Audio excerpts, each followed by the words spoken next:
You're about to have somebody come streaking down the stairs, aren't you? Let's hope it's not a streak. Right. Good evening, everybody. Because that would either be a child or my wife.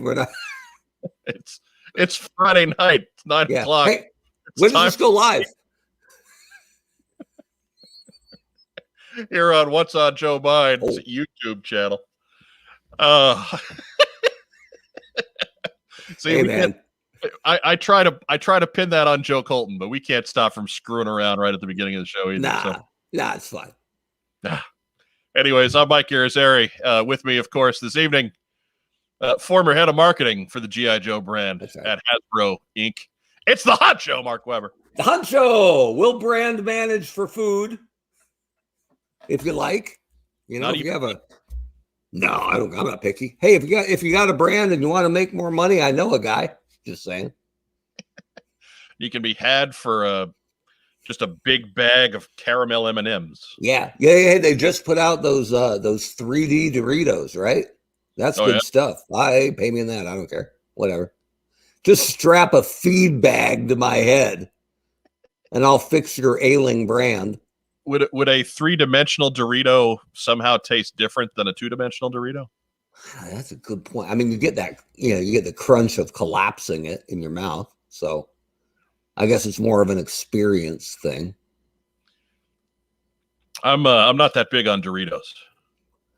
I don't regularly have them stocked, but once in a while, like.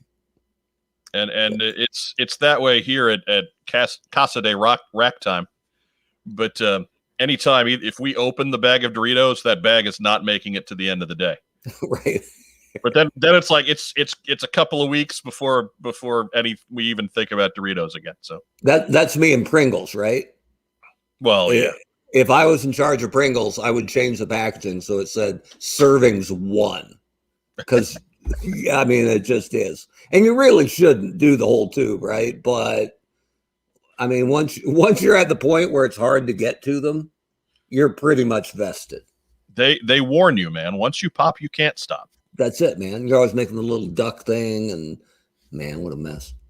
But yeah, Pringles, that's my forbidden fruit. Be like Rick and Morty, stack the different flavors. Right? Yeah. Then Robot Morty will come in and attack them. I never watched enough Rick and Morty. Like, I know some of it. I'm up with my Pickle Rick, y'all. But I never watched enough of that. It's a quality show, man.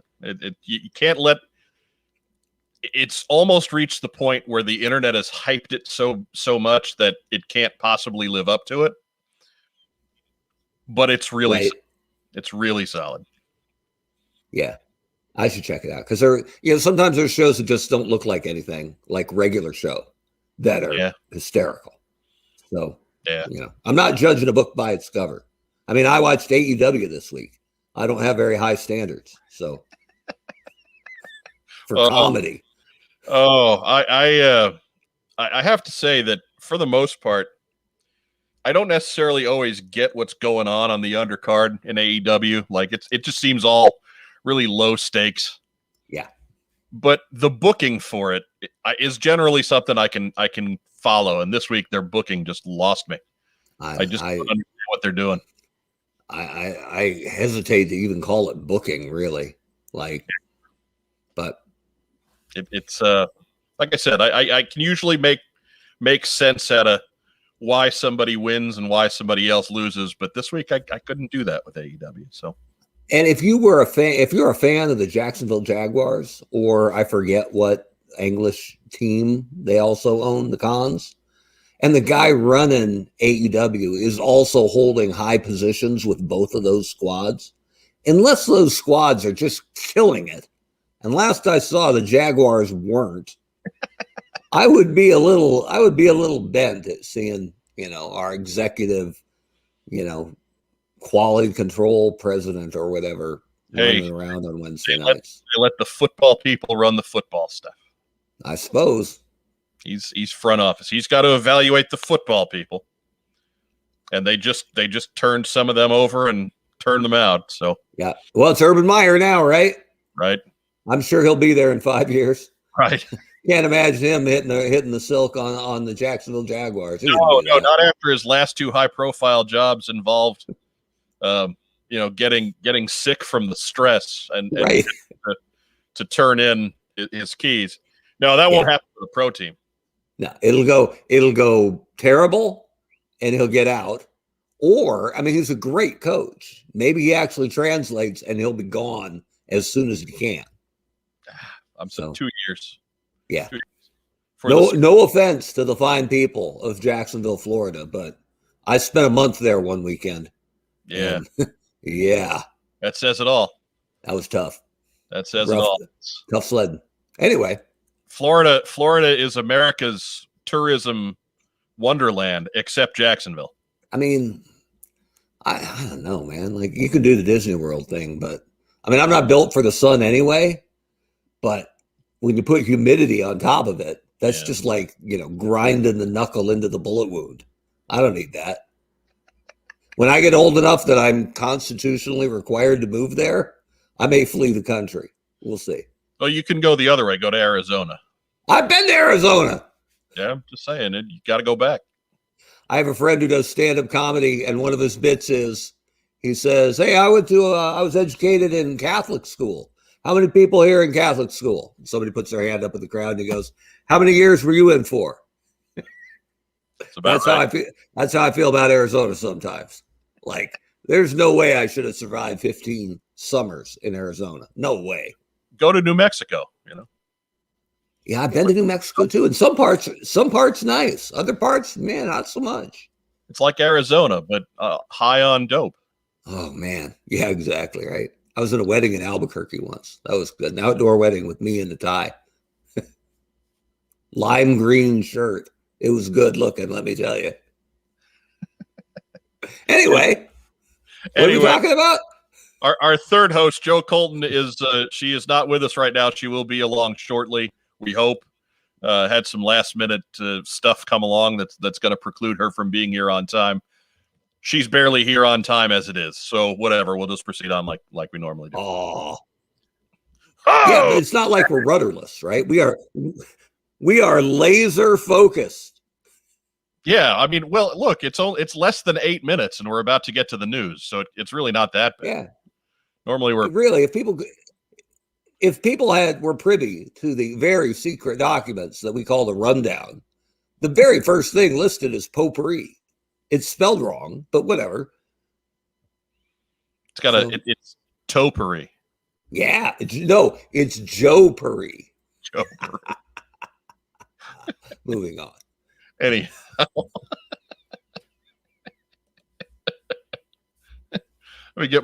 Speaking of the rundown, let me pull that up. Yeah. So anyways, we do have some business we got to take care of before we get to all the fun stuff. So we're going to go with the news. First news item, Toys R Us has been purchased again.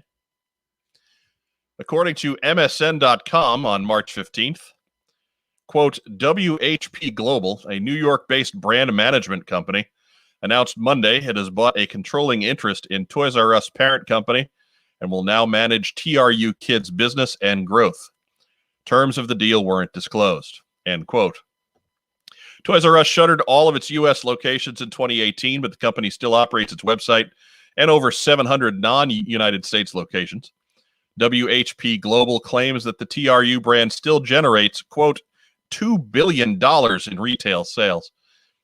WHP Global is a conglomerate that purchases struggling retail entities in an effort to turn their fortunes around and already owns Anne Klein and Joseph Aboud. So, okay, there's that. Mark Weber, your thoughts here? Look, I'm no spin and not being coy or anything. Toys R Us is always going to have a really special place in my heart because we didn't have one in Bend. So I would only get to go to one like once or twice a year when we went to Portland or when we visited the grandparents in Michigan. Like, it was a legitimate pilgrimage. And if you're getting the Wayback Machine, like, there was stuff I missed because it was never advertised. As a young rabid Joe fan, I never knew Night Force even existed. because it wasn't on the cartoon, was never advertised in any kind of on television or in any kind of handout or thing that came with the figures. So, it didn't happen because I would have lost my mind if I'd seen them. But that annual pilgrimage up to Toys R Us in Portland, could have well had young Webb walk down the aisle and just lose his mind and start twitching on the floor.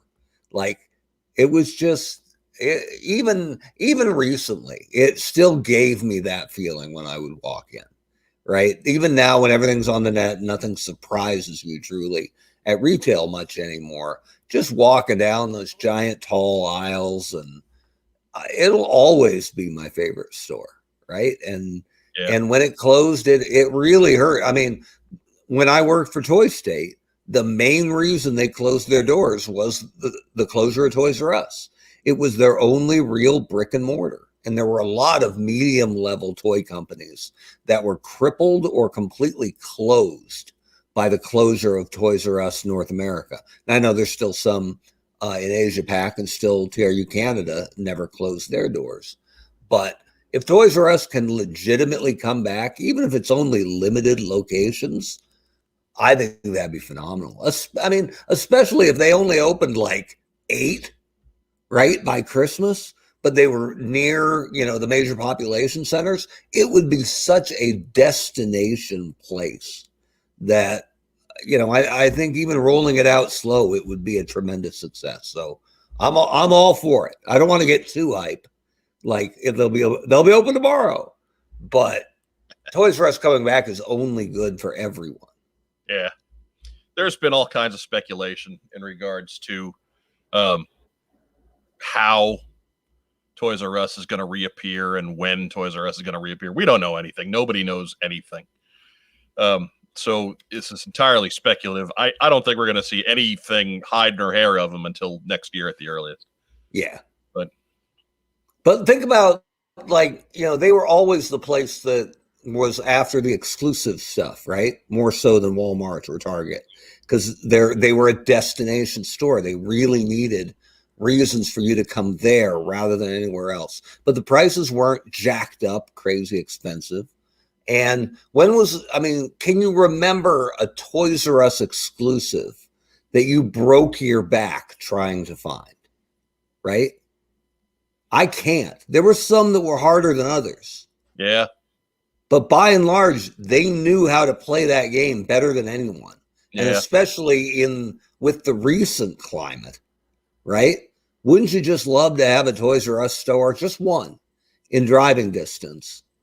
Because they'd play that right.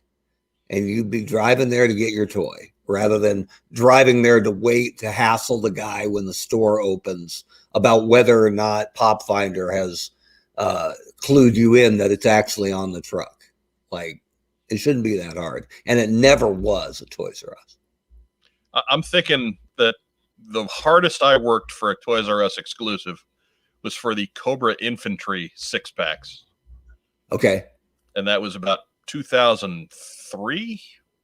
Did you get a bunch though? Or were you just trying for one? I wound up with 6 or 7 of them. Like, that was the hardest I worked for to get. And then, because after that initial push, they just started to show up in better numbers.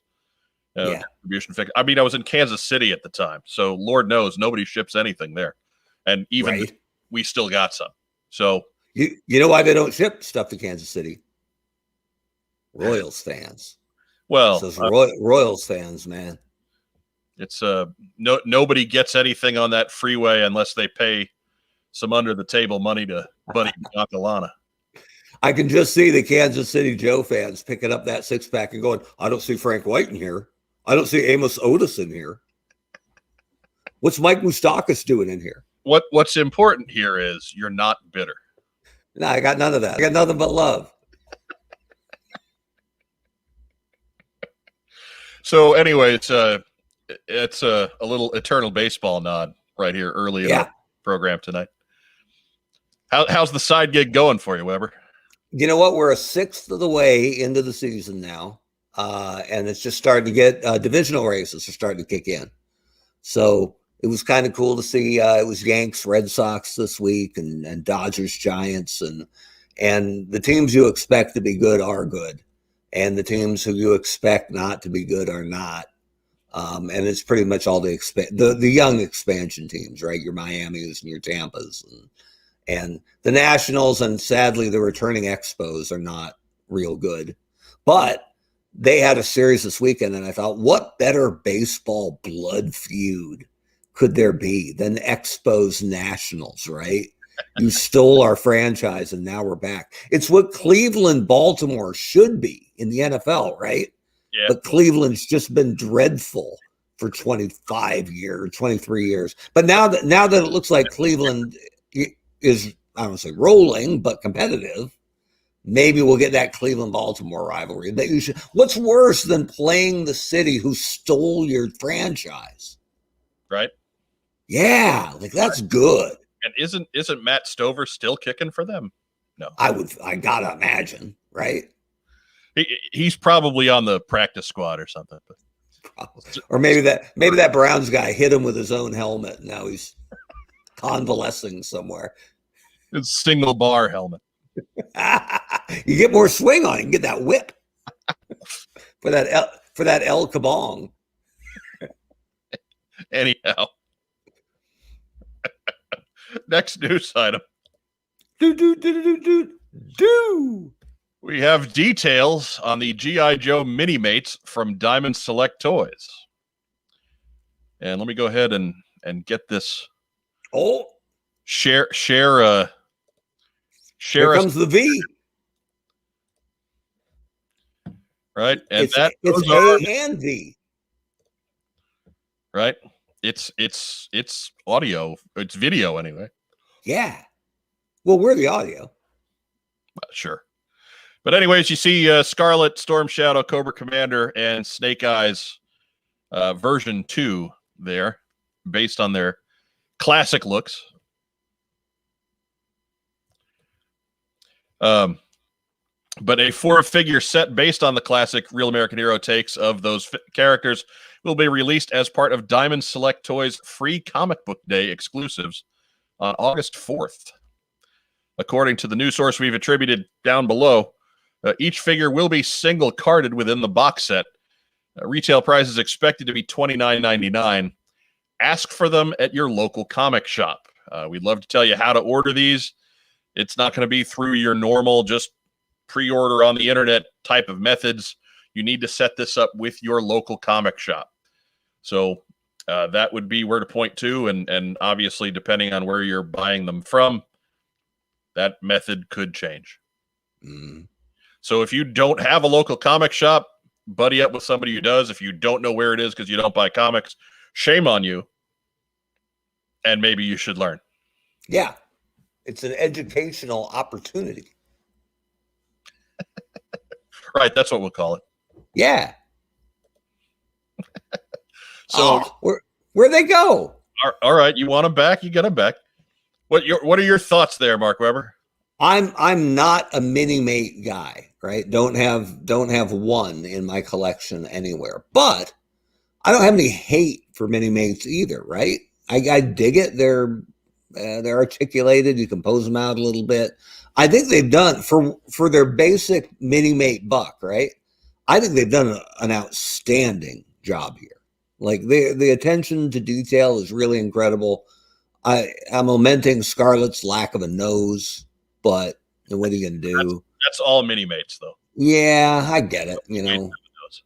Yeah. Well, okay. So there is no brutal chest cut, so I like that. For Minimates, these are damn near perfect, right? Other than I'm not sure where Snake Eye's weapons are; they're all holstered. But Cobra Commander looks outstanding with the cape and the shading on the silver. Would have been easy just to go full silver on the mask, right? But the texturing and stuff, that's real good. The only one other than Snake Eye's weapons, which I assume are holstered or not pictured, how Scarlet not have a crossbow? That's my only nitpick. Other than this, if you're a Minimate guy, I think you got to be in, right? Yeah, I mean, I think there too. We're just not seeing it. They didn't have it ready for Okay. for press time. But Minimates they've been around for a quarter of a century now, and they've found their audience. They found their niche. Yep. It's hard to criticize that they're doing something wrong, because they're certainly not. Anybody who can make a highly specialized, highly stylized type of figure like this and put it out in today's market and not just survive, but expand and take on licenses is pretty amazing. Yeah. So all the love in the world to the Minimate folks. I don't think this is going to be my $30. No. I don't need even more stuff that doesn't, like, they're not going to build anything close to a complete line of Minimate Joes, I don't think. Right. So I certainly don't need 4 of them that aren't gonna have friends to play with. Yeah, I mean, basically, when something comes along that's a new SKU or a new style, a new size, a new whatever, there's pretty much 3 ways to go after it as a collector. I collect it, I got to have them all, or I don't need them, but if they put out my guy, right, or one that's just ridiculous, okay, I'll get that one. Like, yeah. if the Beachhead Minimate comes out and it looks this good, I know there will be one on your shelf, right? Yeah, but probably. there won't be Beachhead Minimate Party 21. Correct. That's not happening. And then there's I'm even if you're not rooting against it, the idea of I don't like it, it's not for me, I won't need any of them. That's where I was with the what was the Gentle Giant, the 12-inch shows that were beautiful. Yeah. They were fantastic, but I knew from the price point that I would never be there. Only if they went ludicrous and made like Interrogator, right? Or maybe Ace I might have bid on. But at 150, I just knew I cannot swim in those waters, so I won't even start. But for these guys, these are right in that middle category for me. Don't need them. If they make a Steeler or an Interrogator, I could be swayed for that guy, but I'm not going to have a whole bunch of these. But that doesn't mean I wish them poorly. I hope they do great. It's a great license for them to get, and it's a good pull for Hasbro to team up with, because it doesn't step on anything they're doing. They're not doing Creo figures anymore. They're never going to license out to Lego. So this is great. This is great, even if you don't like it, right? Even if it's not your thing, this is great for the brand. It's a good job by both companies. Absolutely. Anytime there's interest in the brand for new audiences, it's a good thing. Yep. Right? We say that again and again and again. Yep. Someday people will believe us, but our story will be the same. Hey, man. This voice of reason is a very lonely position, but whatever. That's 10 years of us, man. 10 years. Right? It's that everybody's always, the dog that's running down the street in the Mummy movie, right? Going, arf, arf, arf, arf, arf, and nobody's paying attention to him, right? They're just, shut up, dog, shut up. That's a lonely job, man. But at the end of the movie, when the entire town's had their brains eaten, that dog's, ruling the roost pretty much. So that's us. That's us. Old Yeller. Wait a minute. They shot Old Yeller. Yeah, right. Matt Rubin asks, do Minimates fit in Lego vehicles? No. Minimates are significantly taller than Lego guys. I was going to use an old Pacific Video line. A gal rented a Sega Genesis cartridge and brought it back because it didn't fit in her Nintendo 64. And she brought it back and said, yeah, this game wouldn't work in my Nintendo. I said, you didn't push hard enough. Anything will fit. You just got to be committed. So yeah, you can get that guy you can get Storm Shadow in that vamp. Just push. Yep, there it is. Oh, I'm throwing crap around. Okay. Next news item. Where'd it go? There it goes. Dude. Mezco Destro is up for pre-order. Mezco's 1/12 scale Destro figure is available for pre-order on their website. Has over 30 points of articulation, 3 different heads, 6 sets of hands, and an exhausting list of weapons, extras, and details. retailing at $100. Mezco is collecting $25 of this upfront as a non-refundable deposit. So be sure you really want to make this purchase before you do so. Expected ship time is winter 2022.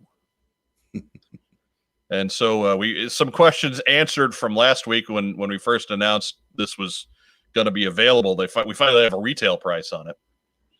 But $100 and a year's wait. Mark Weber, are you in?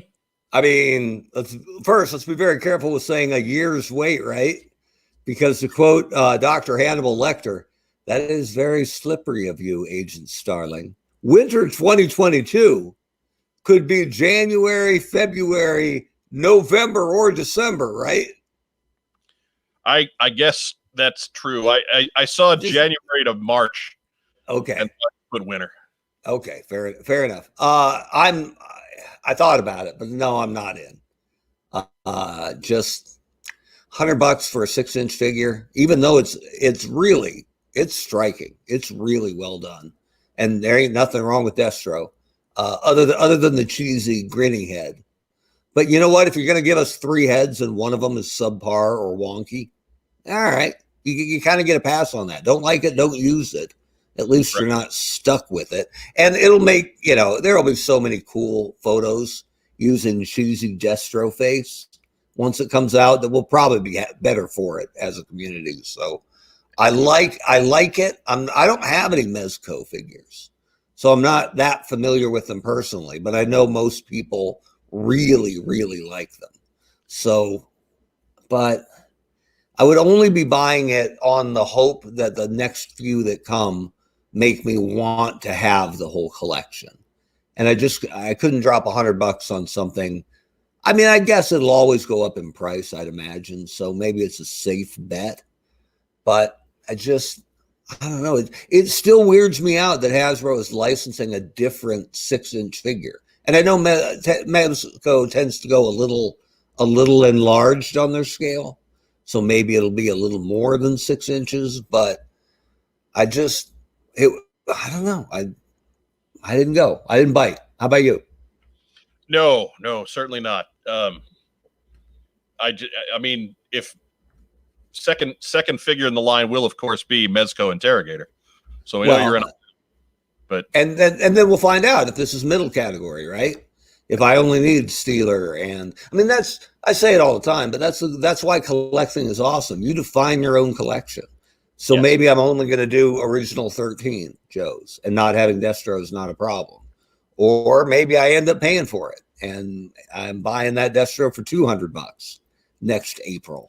We'll see. But for now, I'm good where I'm at. I think the win here for them though is, and it'll be interesting to see if Hasbro's keeping them away. If I'm the Mezco guy, right? My first figure was Destro. My second figure is Hawk, right? Or somebody the classified line hasn't done, right? It's Snow Job with skis, or it's Wetsuit or Torpedo, Frogman that you don't have in classified. I would be trying to hit something Hasbro's not doing. Because if they're going to let you play at that scale, I would test the boundaries, see what I could do that they haven't gotten to yet or don't want to do for whatever reason. I think that's a huge opportunity for them. So, we'll see where they end up. But I like it. It's a great fig. Nothing wrong with it, but the price point's a little prohibitive for me at the 6-inch scale. Yeah, same. Ultimately, that's what it always comes down to for me. If I had $100 to spend on a GI Joe, I'd spend it on 3/4 of a Cobra infantry from Target. Right. Or you get more beachheads. Right. maybe 1 or 2 more. Right. They're going right. Or 4 crotch pieces, and then it's surgery time. Oh no! I mean, it'd be probably 100 crotch pieces for $100. There's no broken beachheads don't sell for nothing. Right. You got a whole beachhead, and that price just keeps inching upwards. You got to find something with broken thumbs but good crotches, right? There's your value play. I've never seen that. I've never seen that. Anyways, we'll have more on that later because I did did find another one for an acceptable price. There you go. But next news item. Do. Hasbro Pulse Fan Fest announced. Dun, dun, dun, dun. From the press release, the virtual event will take place April 9th at 11 a.m. Eastern Standard Time exclusively on the Hasbro Pulse Fan Fest page and live on the Hasbro Pulse YouTube channel. Fans can look forward to never-before-seen content, product reveals, engaging panels, and activations from Hasbro brands, including GI Joe, Power Rangers, and Transformers, as well as premier partner brands Marvel, Star Wars, and Fortnite. Special guest appearances include Henry Golding, star of the upcoming film Snake Eyes GI Joe Origins, and cast members of the new series Power Rangers Dino Fury. If Hasbro is allotting 1 hour of time per property, as is hinted at their website, GI Joe should take center stage at 2 p.m. that day, but that's not confirmed at this point, so keep an ear to the ground. Also, Hasbro Pulse Premium members will be able to virtually attend a special event on April 8th, that's the day before, at 4 p.m., and will also be able to pre-order FanFest exclusives before the general public has access at 5 p.m. on April 9th. So your membership does have its privileges. And so one other thing I wanted to bring up here. There's the FanFest graphic. And there's Joe Colton. Hey, she made the program. She did. She's right there. You read Hasbro Pulse Fan Fest, and then boom, Joe Colton. Just like that. I wonder what they paid her for that. Can you imagine the mountains of legal paperwork she had to go through just so to approve the image for use for non-commercial? Like I'm sure they did that with all these images, right? I'm sure they're all legally buttoned up. It must be a large corporation like Hasbro. I'm sure. Certainly they've dotted their I's and crossed their T's. I would just assume so, right? No, it's like I said on Facebook, hashtag pay the woman. Right. But she's killing it right there. That's one of the money locations, I think, over here. Clearly. I mean, it's wow, and she's not even here to say it. She knows. It's the only Joe of it, so she knows. It's the only Joe image, right? There's no other Joe stuff here. Baroness up there too. Fair enough. And but you know, that's just one of those. Hey, you could tell they sent the interns out there. Type in GI Joe cosplayer, and of course, Joe Colton is going to be probably most of the first dozen results you get back. Yep. And you know, she didn't finish fourth in your contest last year or anything. She doesn't have any idea this is going on. But this wasn't. I don't think she did. You submit Scarlett in that contest? She did, but she did not submit that photo. Okay. So they don't have ownership of that photo. Well. Anyway, I've asked these questions. Right? Yeah. Well, I'm glad somebody's asking those questions. Look, you know, that's my co-host. That's my 5-year partner right there. Yeah. Hashtag is all I'm saying. Yeah, we gotta protect the interests. So she's too nice, but not me. I'm an ass. I will say, pay Joe Colton. Well, you're filling the role of the business manager, right? Or the wrestling manager, right? Hit it with a tennis racket. I think that second one is certainly that's more like it. Yeah, I dig it. I'm kind of the Mr. Fuji to Yokozuna at this point. Still waiting for season 2 of Fuji Vice. Can't believe we never got that.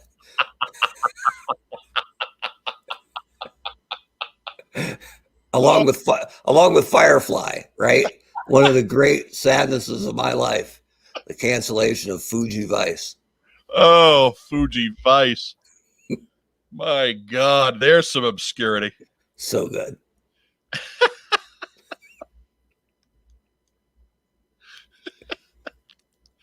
So, Mark Weber, what's funny about this is they put out First part of the week, we heard that Hasbro Pulse Fan Fest was coming, and we didn't know much else about it. And I posted up there, rumor has it we'll see some movie product. And wouldn't you know it, the Hasbro GI Joe panel, panelists Hallie and Lenny from the Hasbro GI Joe team, Yo Joe, Snake Eyes GI Joe Origins toys revealed. There we go. So that's an easy layup for your old pal, Uncle Mike. Mm-hmm. Join members of the Hasbro marketing and design teams as they debut exciting new products from the upcoming Snake Eyes feature film. Get an in-depth look at the stealthy Snake Eyes Ninja Strike role-play toys and the latest additions to the highly detailed classified series collection. Plus, we've received intel that Snake Eyes himself, Henry Golding, will be making a guest appearance to unveil his signature action figure. So that's cool. Yeah. I mean, it's great news because we haven't, other than that one still image, it has been radio silence around the Joe movies. So, and that is the brand manager and the marketing guy in me. But how you can let something get out and say, quote, from the upcoming Snake Eyes feature film, you probably should have the title correct, right? Whatever the official title is, you should officially use in your own press release here. Yeah. It's nitpicky, but it's, it's quality. Get it right. I'm going to compliment Henry Golding in that he seems very enthused about this project. Well, hopefully we're all a little shell-shocked, right? From G.I. Joe feature films and truly entertainment, right? Like beyond Resolute and Renegades, there hasn't been anything to be really excited about over the last 22 years. I mean, excited before it came out, but everything has been some level of disappointing, I think, to the fan base. But the hope is this is a really good movie, and he's had to sit waiting for it to hit for an extra year. So I get it. And even if it's not that good, this is his action movie debut, right? So, and a potential franchise. So the one thing I'm really wondering about though is if this follows along the Snake Eyes backstory, at some point he's going to have a mask on. He's not going to talk, or he might be terribly disfigured. And at any of those points, they don't need Henry Golding anymore. So even if this is a big hit, if it follows, the story that we all know, this might be one and done for Henry Golding. You got to believe he's in the mask by movie's end. Maybe only at movie's end. Yeah. But I also think that heavily disfigured is going to turn into lightly disfigured, and we're gonna capitalize on Henry Golding as much as we can. It could be, but on the flip, like if you can get an A-list guy like Henry Golding, he's a great actor. You probably want to roll with that for a while. But if the actual story that the diehards embrace mean you don't have to see his face and you don't have to hear his voice after whatever the incident is, which I assume they're going to keep, you could save yourself, $15 million a film? Just on that casting. And it would be exactly what the diehards want. So I'm sure Ray Park's keeping himself in shape. I bet he is. Don't you think? Do you really think Ray Park let himself go? Totally. He's sitting around. We just had him over for pizza last week. No, right. But I can't see Ray Park being Fat Thor, right? Just laying around playing video games. I just don't see it. But no, it'll again. I don't think they're gonna make any moves away from him, to be honest. But I'm just saying we've had GI Joe feature films before, and the lead ticket on those was Channing Tatum, and he was really an asshole about being in the GI Joe franchise. He was not enthused about it at all. That's why it was like even in the second movie for Retaliation, a lot of that press junket stuff fell on The Rock, who was enthused to be a part of it. They were still chanting Tatum, waiting out in the wings, saying, "Yeah, I'm in this for a little while, and then I get killed because they don't like me." Yeah, you know, just dicking it up. So yeah, I'm glad that we're free of that kind of an influence. yeah. Sinking the movie before it has a chance to even hit theaters. I mean, even Sienna Miller was kind of like that for the first one, right? Like she had lowered herself to be in this film, even though she did a pretty good job. Yeah, for what they gave her, right? Yeah, but poorly written, sure, but as far as what was on the page and what she was able to do with it, great. Yeah, absolutely. That bit where she fires the weapon and people run, the civilians panic and run, and a gal runs by her and she says, "Nice shoes," right? just kind of barks, "Nice shoes." Yeah, it's she was good. It's not her fault they made her Duke's girlfriend and Cobra Commander's sister. It's not her fault, but you could tell that, so, and the guy who played Destro, Christopher, whatever his name is, right, has talked poorly about the part, as years go by. And so I like guys like The Rock may have never, ever done another GI Joe movie, right? Because his star was just starting to, to crescendo there. But he never, ever would have talked badly about it, right? Not during it, not after it, because he's a pro's pro.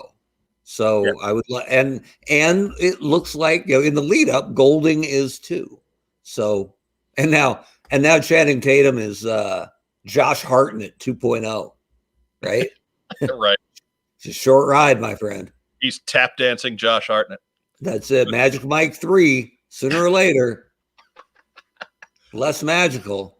The Rock has nothing to say about any bad movie that he's in because The Rock was on television during the Attitude Era. So we know he's worked with just terrible scripts. Yeah. Well, and I remember the one thing I remember was at some WWE Hall of Fame thing, he was ripping Cena.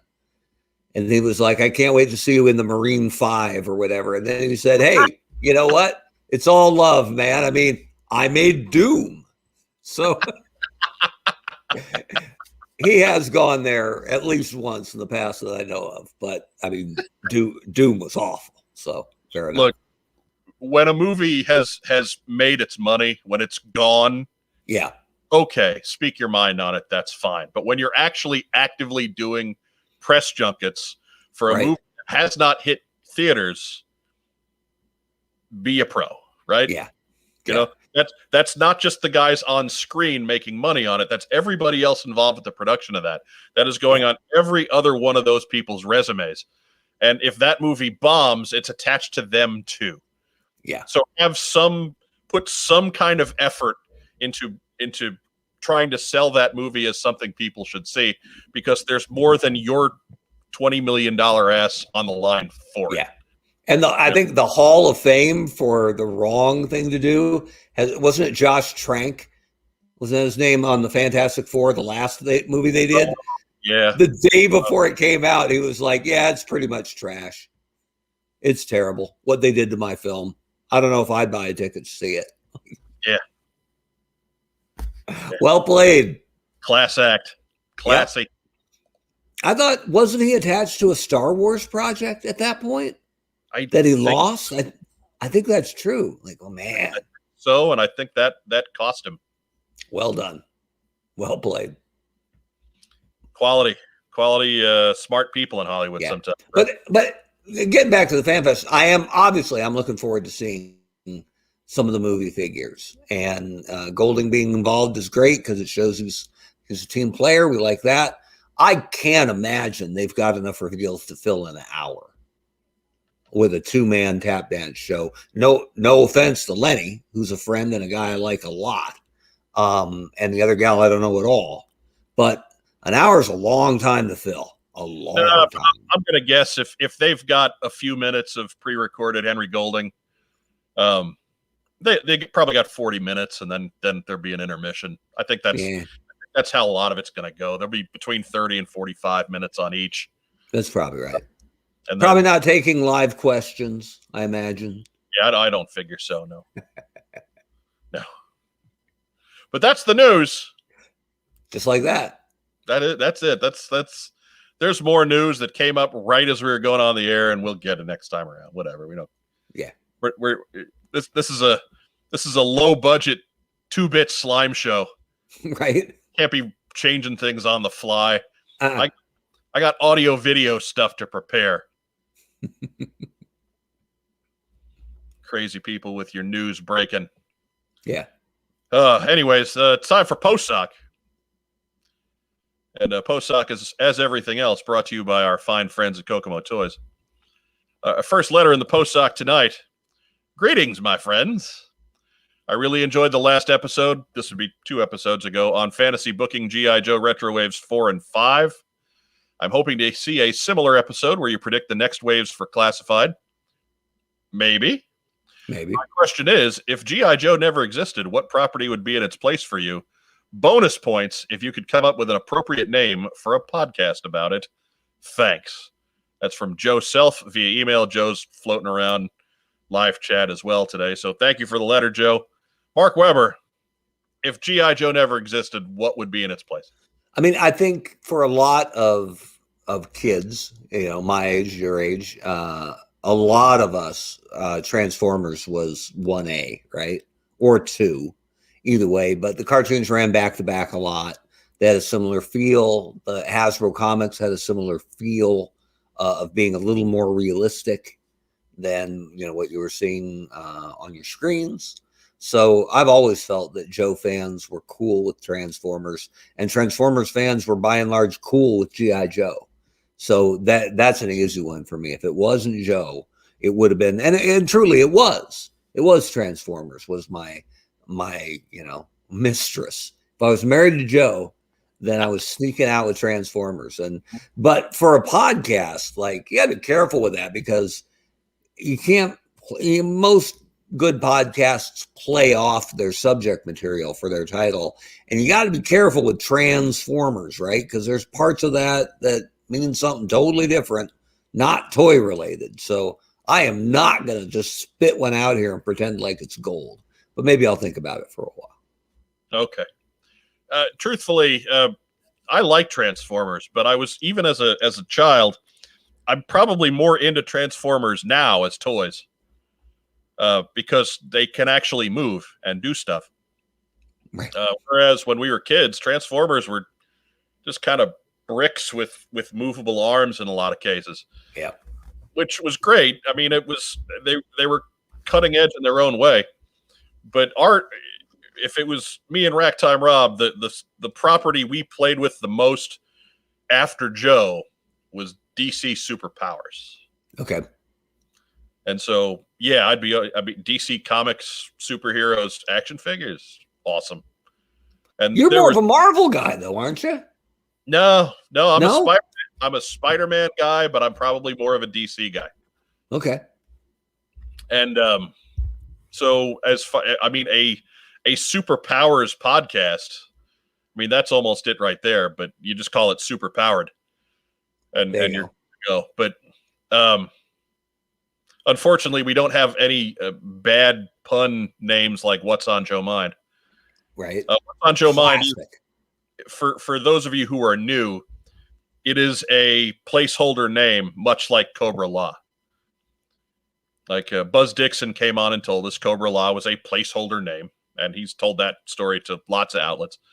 But it was just something that they had in the script until they thought of something better, and then the higher-ups decided they liked Cobra Law, and they were stuck with it. Well, back when Gary and the bunch were getting together, the early episodes of this podcast, they figured, well, we'll put a stupid joke in there, and we'll come back and get something else in there later, and they could never really think of something else, and so What's on Joe Mind stuck. I like it. It's classic. So yeah, now it's there for us whether we like it or not. I like it. I'm making it sound. I like it, but it works. Like it. So thank you, Joe. Next letter. Hey team, I've been loving the stream since I found them on YouTube. Thank you. Everyone seems to ask what are the top 5 figures that you would like to see made. I ask what 2 figures would you actually like to see them weighed on, if made at all. Thanks for the content. Matt Rubin, another guy who's floating around there in the live chat tonight via email. P.S. No Mercer for Mike nor Ricondo for Joe. Too obvious. Right? Yeah. So, Mark, go ahead. What's two guys that you don't care if they make in classified? I mean, I've been pretty clear about my long-term hatred for Billy, right? No Billy ever, right? Don't ever give me Billy. There's always a better choice than Billy. So we'll stay away from the Billy. One that I've heard that I think is interesting just because of the scale, like to do him right, you'd probably be talking like a Hulk scale kind of figure. That's Road Pig, right? There are a lot of people who I think Road Pig is disproportionately popular. Like the people who like him really like him, but overall, I don't think he's that popular guy. Like and maybe that's my own bias, right? For me, there's 5-6 Dreadnoks I like better than that guy. So, but I could see where the Cinderblock hammer is a cool accessory, to make a guy that physically large. I mean, he should dwarf Roadblock and Gung Ho if they made him accurate, so to speak. But I just don't need to see that. Not over, Ripper or Xandar, or I was always a Torch guy, right? Or even if you don't even get into Dreadnoks, there's so many guys I'd rather see, from Scrap Iron, right? And there's cool guys you could get to. Interrogator, for God's sake. But you could wait a long time on Road Pig, and I never need to see Billy, because if they put out Billy and he's just a kid and he doesn't sell, then they might go, well, let's give him an eye patch. Now he's a pirate. And they go, no, it didn't work either. Well, let's give him some swords. We'll make him a ninja pirate. No, still not interesting? Okay, well, fine. Hey, let's give him a robot leg. Now he's the bionic pirate ninja, son of the bad guy. And I'm like, he's Poochie now at some point, right? Like, I don't need him. Never did. So, yeah, Billy, don't need him. Yeah, Billy was number one on my list too. Yeah, I no love for Billy. Mm-mm. And I can hear in the back of my head, I can hear Gary Godso just going absolutely insane. He was a Billy Hawk? He's a Billy Hawk, yes.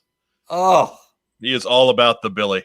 Even as a kid, like beyond the first arc, the idea that, oh my God, Cobra Commander has a son and Destro won't allow that to happen because he's an honorable guy, even though he's a villain. Like, okay, I'm in. But I never needed to see him again. Never.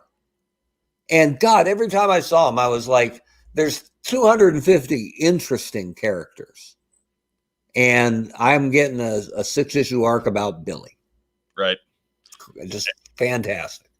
Yeah, and truthfully, like, again, Billy makes more sense now as an adult. Because I understand that Hasbro was pretty iffy about their guys getting wounded and really gave a big no-go to their guys getting killed.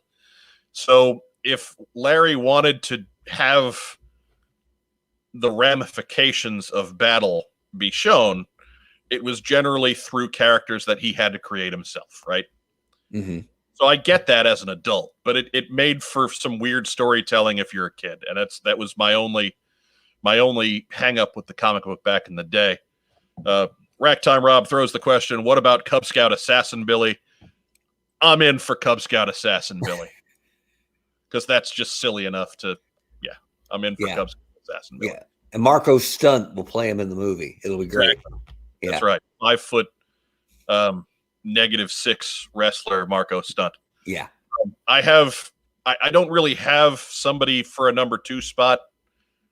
Like I just, if they do classified forever and get to everybody, I'm thrilled. So so long as Billy gets pushed, kick that can on down the line as long as you can. Yeah. I know it's a big joke. Oh, Mike hates Mercer. Mike's not a big Mercer fan, but if they made Mercer, it wouldn't have really ruined my day.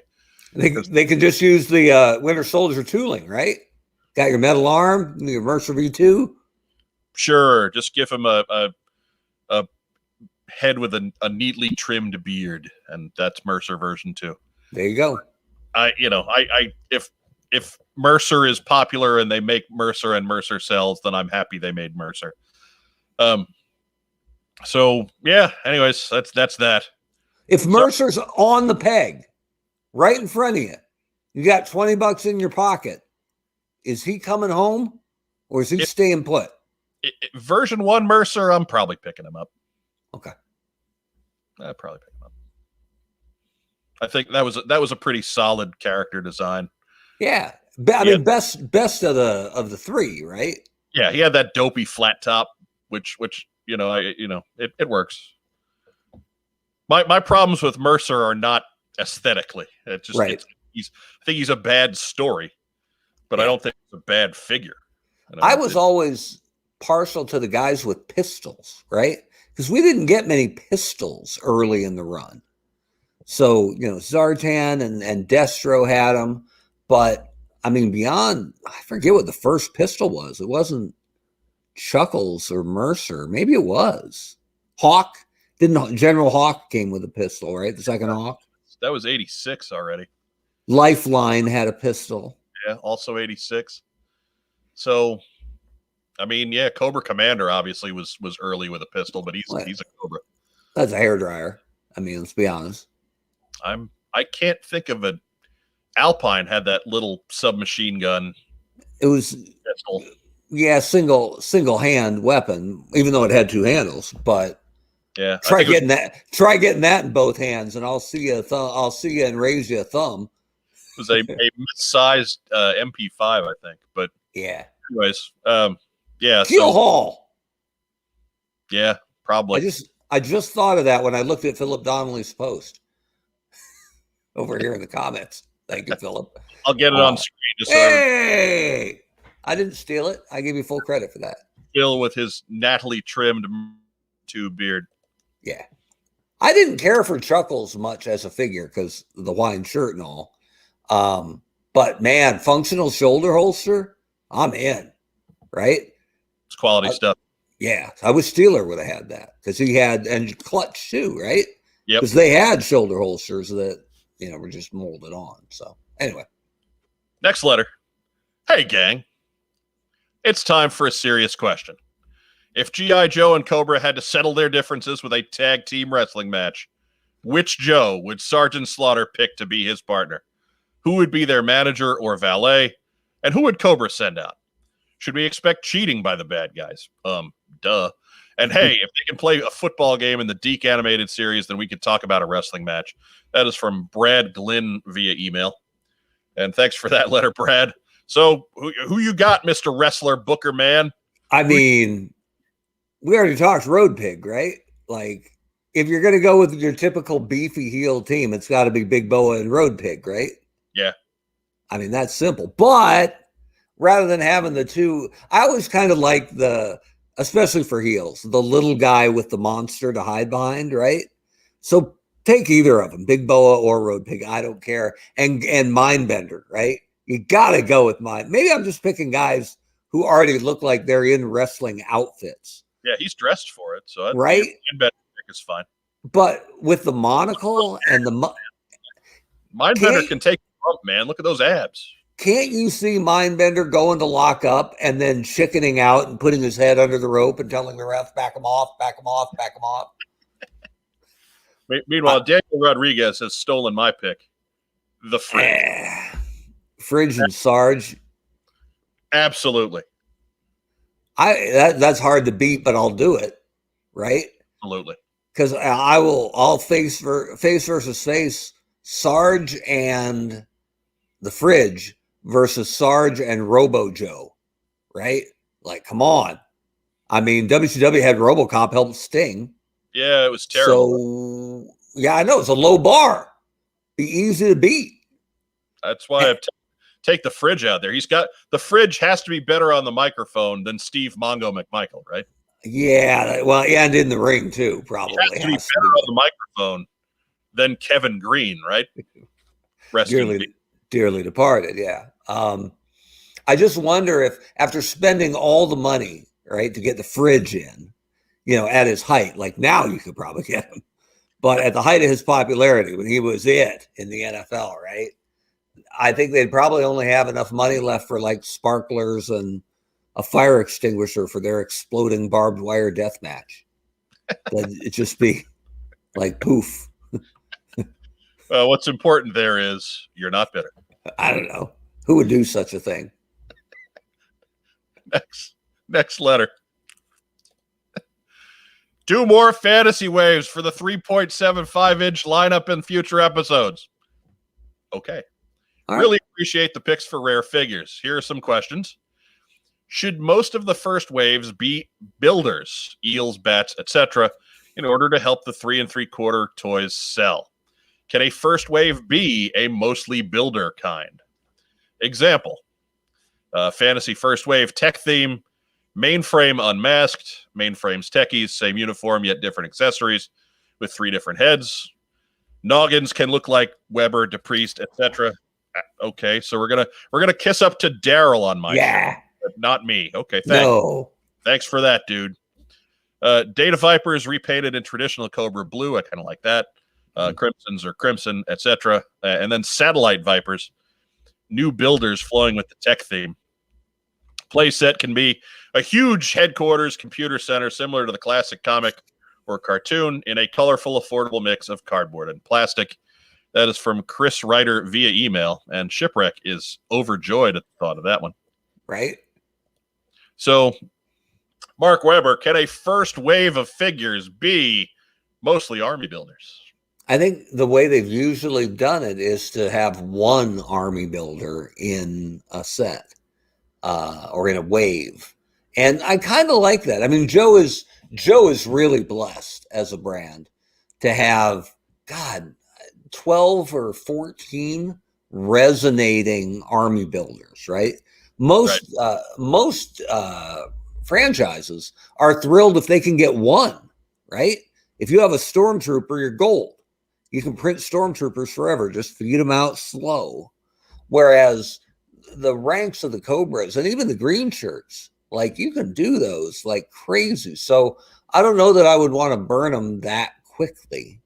And I have always thought they should hold on to those and do them on the pulse and sell them in 5-packs. Like they're doing it with, I think Hydra soldiers and maybe Hellfire Club troopers, where they come in minimized packaging, no window, 3 to a box at a slightly lower price. And I would just feed those out evergreen.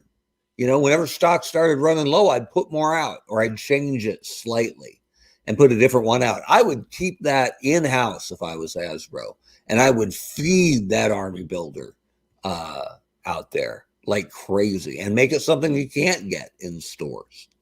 And if the argument is if they're selling Crimson Guardsmen, right, exclusive to the Hasbro Pulse, 3 to a box, and they're $50, right, for 3. So you're saving a little bit of scratch. Think of the profit on that for them, right? For something, an unlicensed property they aren't licensing. They pay no licensing fees to it. And if Target squawks and goes, we haven't had an exclusive figure to run pre-orders on and then cancel on our, good fans who stayed up to order it, say, fine, we'll give you an eel, right? Or we'll give you the bat. Or we'll give you the Televiper, or we'll give you the Frag Viper, or whatever. There's plenty they can go to, but I would hold on to that kind of stuff. And even though tech is a huge part of modern warfare, I don't know that it's ever going to be really thrilling as a toy. So I don't know that tech theme certainly isn't the one I'd start with. And I would stay away from noggins like me or Mike's, because you're just wasting plastic money, right? Yeah. Gigantic. Yeah, we look like Charlie Brown in real life. So we don't need that. And Daryl actually has a head on a figure. He was General Mayhem, I think. He was Iron Bear. Iron Bear. There you go. Oh, yeah. General Mayhem had the cool mustache, right? Yeah, he had the bird side there. Yeah, okay. So, yeah, Daryl. And somebody made a Daryl custom and used that head, which is an expensive figure to get. So Yes. it was Troy McKee made for one of the Joe Fests or Joe Cons. Had his thing was me and Daryl with a display case as action figures. And I was always impressed that he bit the bullet on buying that extra Daryl head just to make a really legit Daryl fig. So props to Troy McKee. I still have that. I don't think it's a question if a mostly army builder wave would sell. I think it probably would. But I think the problem you run into it as a first wave is that at wave 2 rolls around, you have a tough time convincing your retailers that it's going to sell as well. Yeah. You know, if wave 2 comes around and you suddenly you've only maybe got one army builder and a bunch of single characters to start filling in holes, it's not going to sell as much because you're not army building everything, and it gets really difficult. So I think the example that Chris gave us here is an interesting one. I don't think that would be my first wave of a GI Joe property, GI Joe line ever.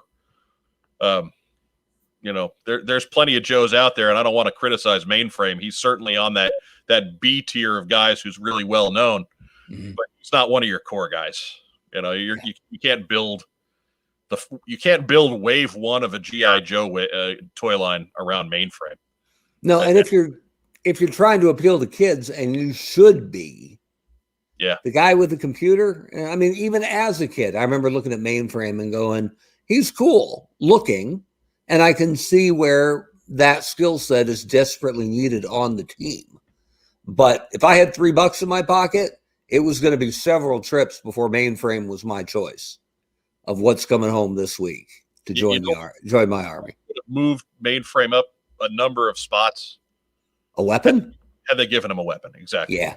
Well, and he's a Marine, as I recall, right? Like he's not a nerd. He's not a, all I've got is my computer and I can't help any other way. Right. So yeah, just a rifle or even a pistol would have helped a lot, I think. And there again, we get Shipwreck, and that is the end of post-sock. Cover girl, still not impressed. Still, frankly, she's stunned. And so it's a lot of meat, right? I mean, look, Shipwreck clearly has not skipped leg day. No, it's always leg day for Shipwreck. I mean, he's working it. Clearly has not skipped leg day. Brings us to what everyone is here to see is the contest entry rules. Oh, that's right. The damn show contest. That is right. We finally we've crested past the 500 subscriber plateau, and so it's time to give away GI Joe Classified, Gung Ho, and Cobra Commander. Very nice. So that's going to bring us back to an audio-visual display. Contest entry rules. 1, subscribe. Obviously, if we're going to do a subscription-based contest, you need to be a subscriber to our channel. Duh. Number 2, leave a comment on this video. Comment must include your actual name and your YouTube username. Past that, we don't care. Be funny, write a haiku, tell us why you love the Deke cartoons, whatever. But as always, we'll delete anything lewd, derogatory, or similarly offensive, and deleted posts can't win. As always, D-Bad, the Gary Godso saying, don't be a dick. Yeah. Oh, you took out a word there. As supposed to say, as always, we'll screenshot, then delete anything lewd, derogatory, or similarly offensive. Well, so we can use it. Sure. Yeah, in the future. So yes, you must leave a comment down there. Live stream comments. No. Don't count. Comment must be time-stamped before 7 p.m. Eastern Standard Time on Thursday, March 25, 2021. That is next week. That is Thursday evening. Because, frankly, Thursday night, I'm going to be getting all this together. And then contest rule number 4, live stream comments do not count and are not eligible. It's got to be a comment found under the video. Good luck. And the winner will be announced live on the March 26th. What's on Joe Mine TeamStream. I think there's a... Mark, sorry, you got something? I just think there's a real opportunity. I hadn't occurred to me here. The fact that we want real names to go with on-screen handles, that is just double benefit, because we might find out that, somebody named, Interrogator 88, his real name is, Mike Trout. And we're like, whoa, who knew? Right? Awesome. Very cool. Or we might find out that screen name Philip Donnelly, his real name is like, Biff McHonky-Donk or something, right? And nobody knew that before. So, what other secrets you hiding, Biff? Right? So this is brilliant. I like where we're at here. So, and of course, as is standard, members of the Watch on Joe Mine staff are not eligible to win. So the three of us and Rack Time Rob, we're out. We're not winning. Look, I just gave Philip Donnelly a nickname. Biff McHonky-Donk. There we go. No charge, by the way. But as far as real names go, we need a real first name. I don't need like your whole legal name, but I need an actual name, because we need, obviously, if you're only putting your YouTube alias down, anybody can write us an email and pretend to be you, and we're not necessarily going to catch that, and then we've got problems when more than one person tries to claim a prize. So we need something, so if you've got Biff McHonky-Donk, aka Philip Donnelly, in your comments, write a brief haiku about your love for the Deke cartoons, and there you go. Right. And let's be clear about that. I'm not making fun of our friend Philip Donnelly. I grabbed him because that's a name that is well known and well respected in the hobby. And I think it would be hilarious if we found out that's not really his name. So don't make it something it wasn't. That was nothing but respect when I called our good friend Biff McHonky-Donk. So I'm taking a few seconds and putting the contest entry rules alone on the screen so that you can screen cap them or do what you need to do, just so they're real clear for everybody. And again, you've got until next Thursday at 7 p.m. So be sure to spread this around, like the video, share the video, and let's get as many entries as we can. So pull that down. Now I'm gonna set this up to share a different screen. So bear with me just a second. I'm gonna show you how we pick that winner live on the show next week. It's gonna be good. It is gonna be good. The claw chooses, right? The claw chooses. No, even better. We have the magic wheel.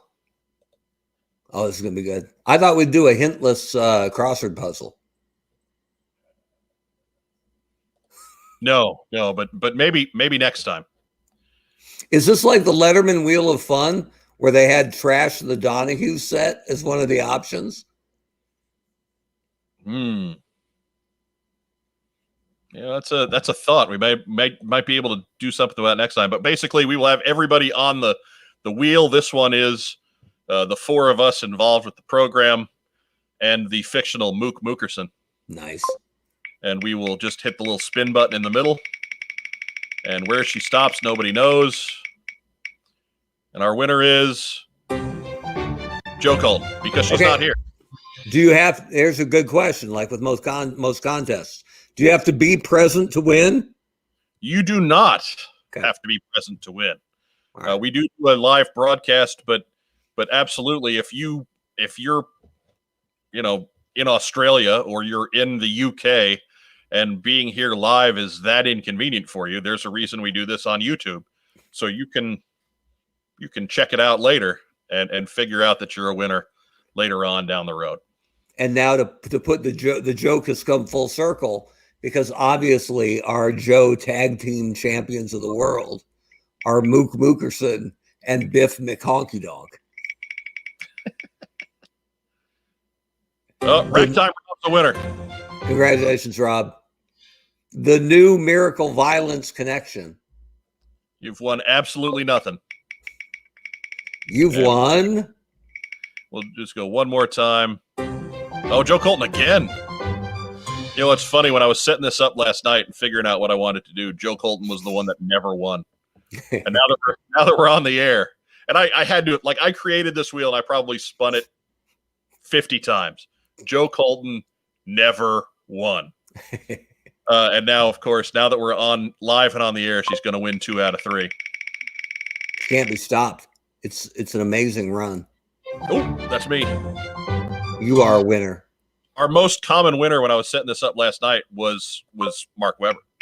You win a new era New York Yankees hat, size 7 1/4. Jesus, no.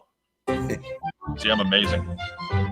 I was just trying to get a win from Mook Mookerson because, Apparently it's tough enough being Mook Mookerson. He's the George South of this wheel. Just ain't never going to happen. The Rusty Brooks of the wheel. The razor shines. Oh, man. You'll never score. That's the Major League record that Razor Shines holds, by the way. What's that? Most at-bats for a non-pitcher in Major League history without scoring a run. Ooh. Yeah, and it's like 80-something. Right? Oh, that's rough. This is a man who's hit doubles and triples at the Major League level and never scored. Just died out there, huh? Just died. Just you remember a couple of years ago when the Yankees had Jose Molina as their backup catcher? So he didn't play a whole lot. And he started the year like 0 for 48. And that was stretched out over like 2.5 months. Like, that was a long way. And then he cracked one in the gap that didn't quite make the wall and made that turn past first and was out by like 10 seconds at second base, right? By about a week and a half, yes. And the dugout just lost their minds. Like, he was 0 for the year. Been 10 weeks and he hadn't been on base. And he decided, no, I'm going for 2. He smoked one into the gap but he, the outfield played it well. They were on top of it quickly, and he was out by 20 feet at second base. He was laughing before he started to slide. Right. It was so bad. It was like that scene in Major League where Willie Mays Hayes slides too early and runs out of gas. Come on. Good stuff. So that is the Plug the Damn Show contest. Make sure you are leaving a message down there for us. Down where? Down there.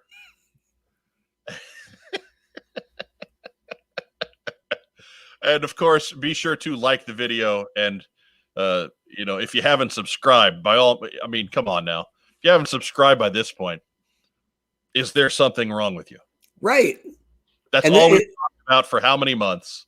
Subscribing to the damn channel. Subscribe already. Stop playing coy. Yeah. Come on. You like us. Let's put on the promise ring and be exclusive. It's about time. Hey, it does beg the question, because the fine folks at Kokomo Toys have provided us with more than just what you have in your hot little hands there, right? Yes. At some point, don't we have 1,000 subscriber contest to unveil? We do have 1,000 subscriber contest. Yeah. Let's get finished with the 500 subscribers contest first. Then we'll start teasing what's going to be in the next one further down the line. Yeah, but that was so good, I don't think you can classify it as a tease. That's 5 shadowing. That's what I just gave you. Five shadowing. Five That, shadowing. when the hairline starts to go, you get the 5 head. Is that what that? Yeah. Okay. Yeah. Philip Donnelly not ready for commitment. Fine. I mean, Biff McHonky Donk is a tough one to nail down. I hope I didn't hang that on him. You totally did. Well, did. I'm the honcho, so yeah, with the sometimes we end up places we never intended to go. The honcho is not a bad nickname. Neither is Biff McHonky Donk. Let's be honest. Well, I mean, that's Biff McHonky Donk's a good nickname, but it's not good for Phil. It's good for the rest of us. Yeah, that's true. But it's not good for Phil. I'm not related to Mike Honcho. No. Of Playgirl fame. No. No. And wait till Mook joins the chat. Well, that is won't he have some stories? That Mook. Mook Mookerson. So I think it looks like I have a feeling we're going to finish this one up without Joe Colton, Mark Weber. Well, it would mean so next week we should be late for this week's show, or early for next week's show, or late for the following week's show. I'm not going to rule out anything. But while we contemplate all of those of life's mysteries, there, what'd you get in this week? It was a really slow week toy-wise. Don't have anything toy-wise, but I did some low-budget shopping from a movie perspective. So we'll just bring a couple up right here, right? Can't go wrong with the old... I'm in. Back when Sandler was brilliant, so I'm all over that. And then... Those two and the Water Boy, and I'm good for the afternoon. Yeah, absolutely. And then never seen this. I don't know what that is either. Excalibur. It's a King Arthur story, but it was rated R, and it came out in like 82 or something. So I was all over anything King Arthur, but it was rated R. So it was one of those I just didn't match up, right? And that was before we had video stores really, and no VCR in the Weber house, and no Showtime or anything. So it's just a film classic I've always missed. So it was like $5 on Amazon. So I'm in. And so then that animated? No, it's live action. Okay. All right. It's like Helen Mirren is in it. She's probably like 24 and gorgeous. So I'm all right with that. But probably looking pretty good. Yeah. Now, what's the best, most realistic shootout scene in movie history? I'm going to get this wrong, so just bail me out. Right here, baby. See, I've never seen Heat. Oh, I missed that one. They brought, I forget who the guy was, but they brought in an actual legit military guy to walk the actor. I mean, all actors do the firearms training, right? So they're ejecting magazines correctly, and they show Keanu Reeves is actually a really talented shot because he's done so much of it in his movie career. But they actually had this guy work with the actors and adjust the script on how they would, if they were all military trained, how would the bank robbers advance, right? Trying to get out of the bank while protecting everybody in the crew. And so it is, I think, truth be told, I think Heat is a little overrated as a movie because everybody was so dying for the Pacino De Niro bits. But that shootout is through the roof. And unfortunately, it'll never be as good as it was in the theater because of the sound of the bullets and the falling shells and casings, and just, it's incredible. So my son, Derek, who's 14, is really getting into how films are shot, right? And he likes stuff with actual legitimate effects, not CGI. Like, I remember the movie Troy, where they zoom out and you're looking at the ocean and all of a sudden there's a ship, and then they keep zooming and, oh my God, there's 8 million ships, right? But it's all CGI, right? It's not special on any level. But something like Backdraft, where they actually filmed in fire and around explosions and stuff, that's really cool. And my son digs it. So I think he's going to eat up the shootout scene in Heat. So that's what I like. Have you done film school with him with the Blues Brothers chase scene? Yeah. Blues Brothers is great. And Blues Brothers is so good that Fathom Events, who does great work and brings movies back to theaters, and we've gone to a couple of their showings. They had a Blues Brothers showing for the 40th anniversary of Blues Brothers in, I think it was like last November. And I bought tickets for me and the two kids and said, we'll wear our masks the whole time, no popcorn.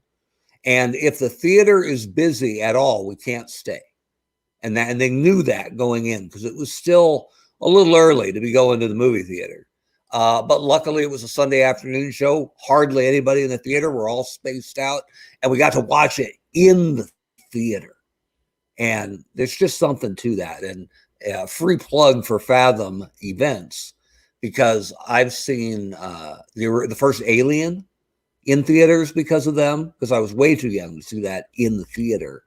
And then we just saw Blues Brothers, and there was something else I saw. But they just, Terminator 2. I took Derek to see Terminator 2 in the theater because there's something about the theatrical experience that you can't replicate perfectly. I don't care how good your system is. So, yeah, they watch the Blues Brothers chase. And one of my favorite bits, watching Blues Brothers, because I've seen it a million times, I never had the subtitles on before, but my kids like subtitles on their movies. And when the penguin is beating on them with the stick, right?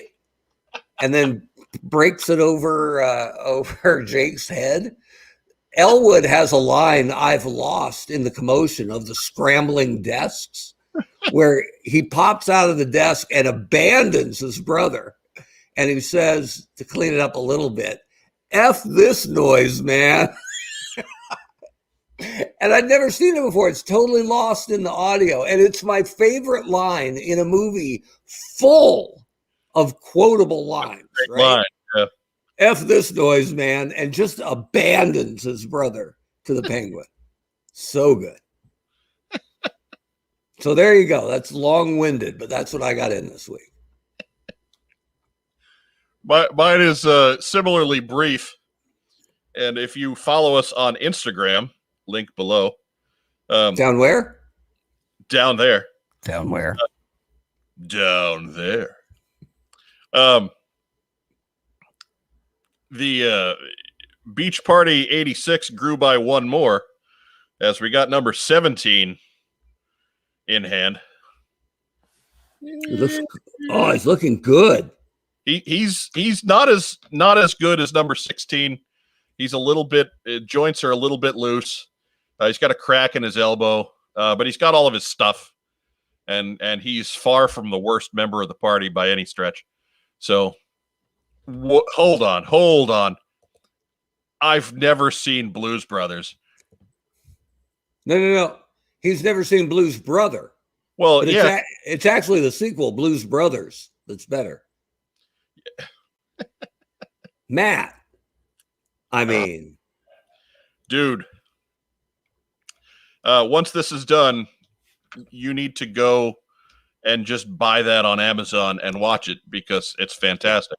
It's so good. And that's all there is to it. It's one of the defining comedies in all of cinema. Yep. It's so good. They're still greenlighting SNL movies today. Yeah. Based on it and Wayne's World. So good. Like imagine a hysterical comedy with two of the best comedians of the day with all of the top musical acts cameoing. Like when that movie hit number one on the charts, the soundtrack was already number one. Yeah. And that was hot on the heels of them just putting out an album before that, which also went to number one. Yeah. So yeah, the music stuff is legit. And then on top of it, it's just this crazy ass funny movie. So yeah, you need to get on that one, Matt Rubin. I once bought a car in New Jersey and drove it back to Oregon, and no cassette, because this was 1990, and I was slow on the CD pickup. No cassette got more play than the Blues Brothers soundtrack, going coast to coast. Just eminently listenable and re-listenable. Yep. Just beautiful. Yep. And right there, you finished. Never seen any Blues Brothers movies. Well, there's only 2, and the second one doesn't count. No, so there's only one. 1980s, The Blues Brothers is the only one you need to see there. I'll give a little bit of credit to the sequel, Blues Brothers 2000, and that great soundtrack. Bad movie. Yeah. But the Godfather movies 1 and 2 are fantastic, and 3 is just weird. Yeah. Like, I don't even think 3 is bad. It's just weird. Anyways, I never saw 3 because the word of mouth on it is so bad. I watched, and it's not as good as the first 2. I'm not going to stand it up with those 2, but it's not awful. It's just strange. It's the whole aesthetic on it is odd, considering what the first 2 did for the Mafia movie.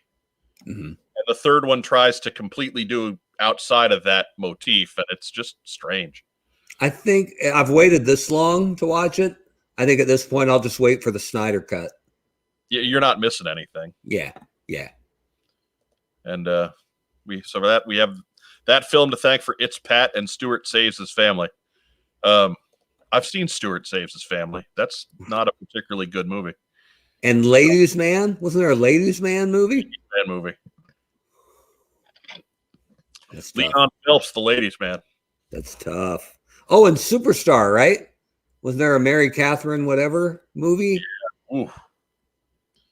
Wow. Don't forget the 90s Coneheads. Oh, so bad. Anyhow, moving forward. Shout outs, Mark Weber. What you got, man? Well, let's give a shout out to Joe Colton. we will see her soon. I always shout out Jamie Sullivan because he's still selling fantastic stuff through his Facebook page.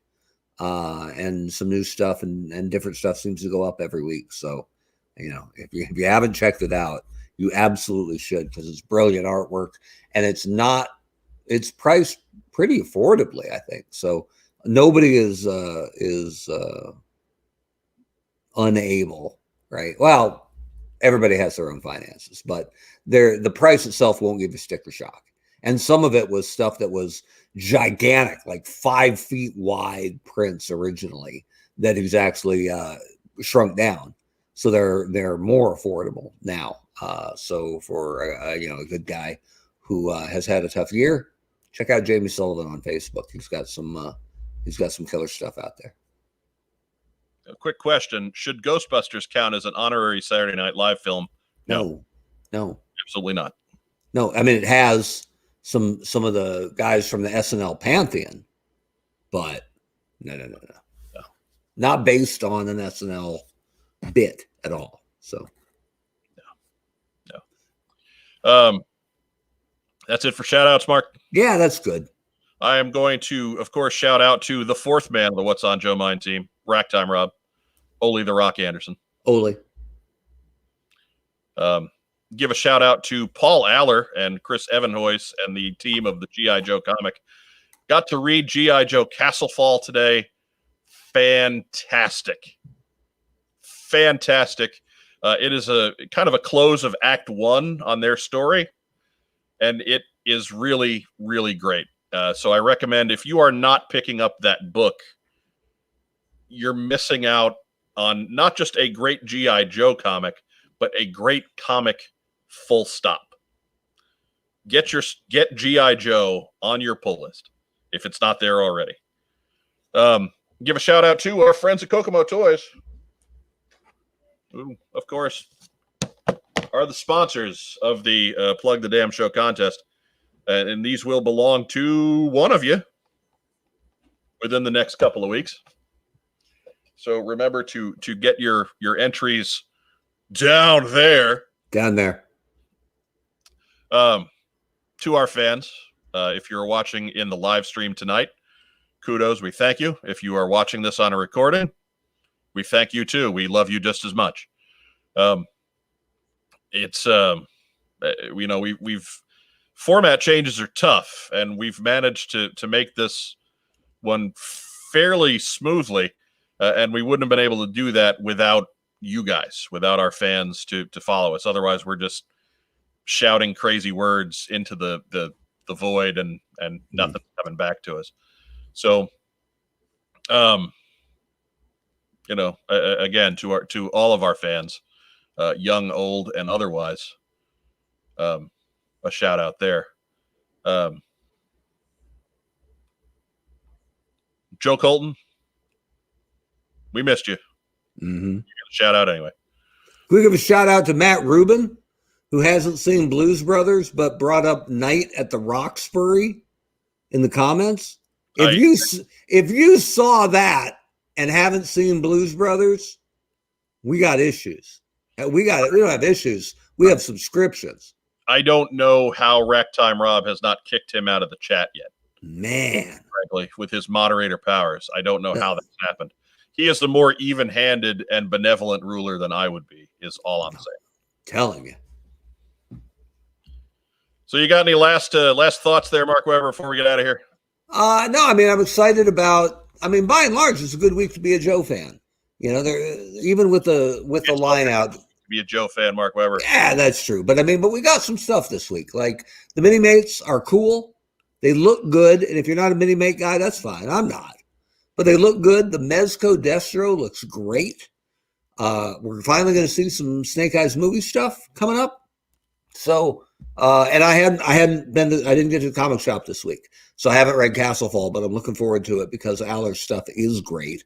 And if you haven't read it, I'm sure there's going to be a trade paperback coming now that they've got 12 issues down, right? So I believe the trade for the first 6 is coming next month. There you go. So you got some options here. So it excites me as a fan when there's things going on with the brand that are quality. So there we go. Rob is not alienating subscribers. This is a place to learn. Yeah, fair enough. Again, a far more even-handed and benevolent ruler than I would be. And which is ironic because by all accounts, Ole Anderson was one of the most detached and vicious bookers of all time. Yeah, no grudge too small for Ole Anderson. Right, but cool. So we appreciate the growth of our Ole over the previous. So it just enhances our sense of irony. Yeah, exactly. But I agree with you 100%, Mark. It's never been a better time to be a Joe fan. Please remember to do all of the YouTube things. I know I've said it a few times, and I'm in broken record territory. But like our video, share our video, subscribe to our channel, and leave a comment. Today more than ever, leave a comment. Yeah. Because it registers you for our giveaway. And be sure to be back next week for a Friday 9 p.m. team stream here on What's on Joe Mind. Everybody have a good night. Remember to mask up. Be safe out there. I'm waiting for my Busta Rhymes finger thing. Come on, man. For Mike Irizarry, I'm Biff McHonky-Donk. See you next week.